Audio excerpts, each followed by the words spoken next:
You want to tell someone, hey, I've done that. Hey, I've been there. But you don't want to tell when did you do it. Then, welcome to present perfect tense.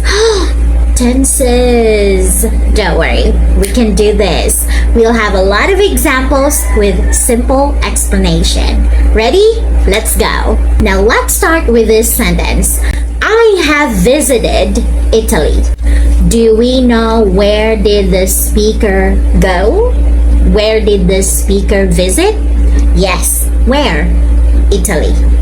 Do we know when did the speaker go to Italy? No. Was it last year? Was it last month? No. We don't know.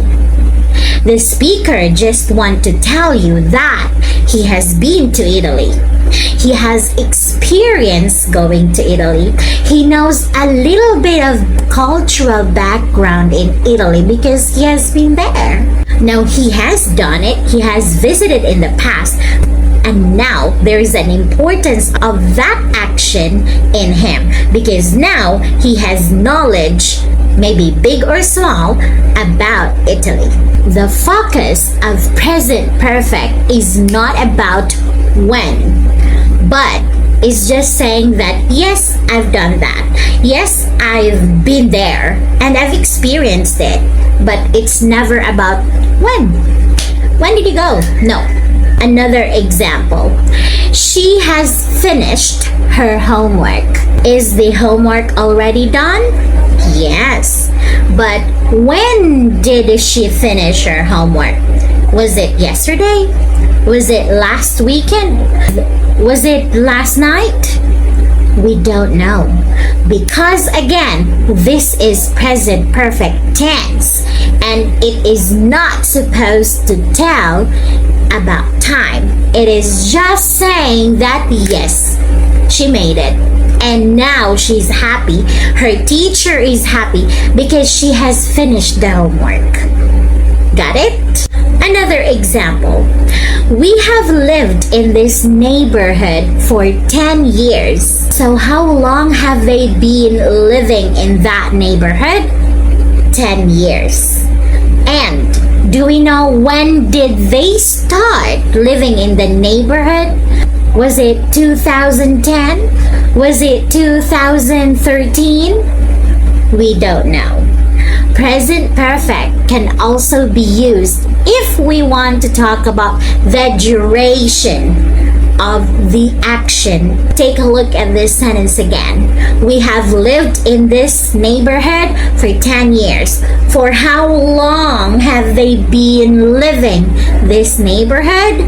5 years? 6 years? How long?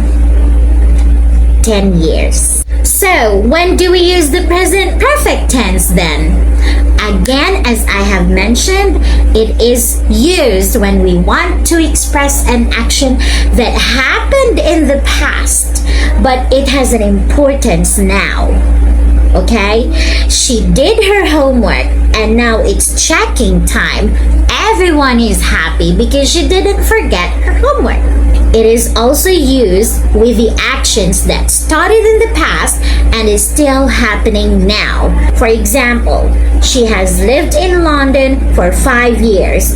So she started 5 years ago and then until now, she's still living in London. We also use it for achievements and accomplishments. They have won the World Cup. And maybe they won last year, we don't know. But they have won in the past. And now they're happy, remembering that, yay, we've won. It is still has an importance now, the moment of speaking. If you want to tell that you did this thing in the past and you're doing it again and again and again until now, you can also use the present perfect tense.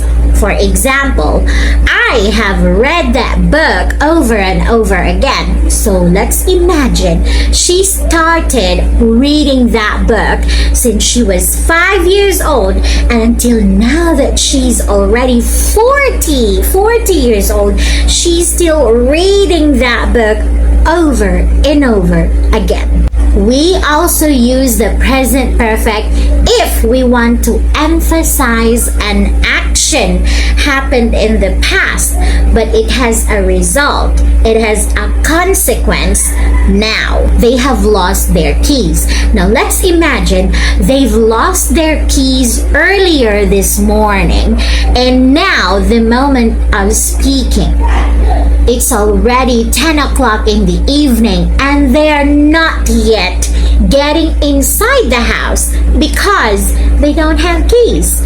They have lost their keys. They have lost their house keys. So it has a result. It has a consequence at the moment of speaking. So how are we going to form the sentences of present perfect tense? It's simple. Just remember, third person. We've already talked about first, second, third person. You just scroll down my videos. You can see it there. POVs, okay? The third person singular always uses the auxiliary verb has. He has. She has. It has. The rest will be using have. I have, you have, we have, they have. And it's followed with the past participle. What's past participle? It's the third form of verbs.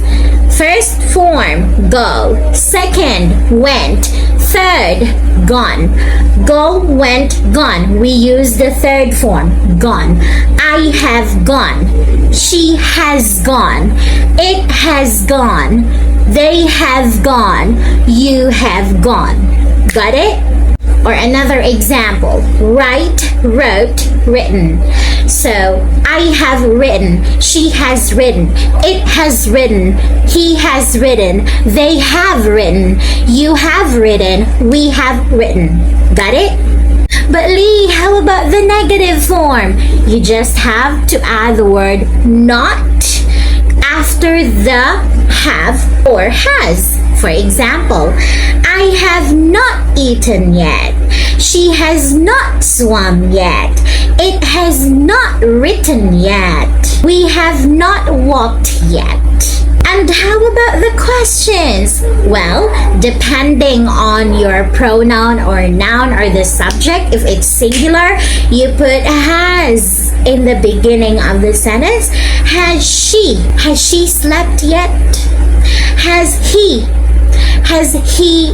spoken yet? Has he spoken to him yet? Or if it's plural form, have they gone to the doctor yet?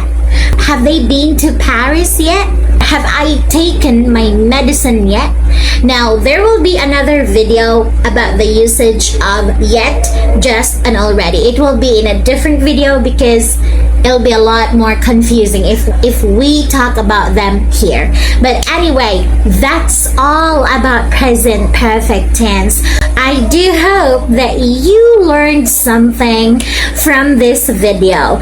Please follow my socials, and thank you for learning with me.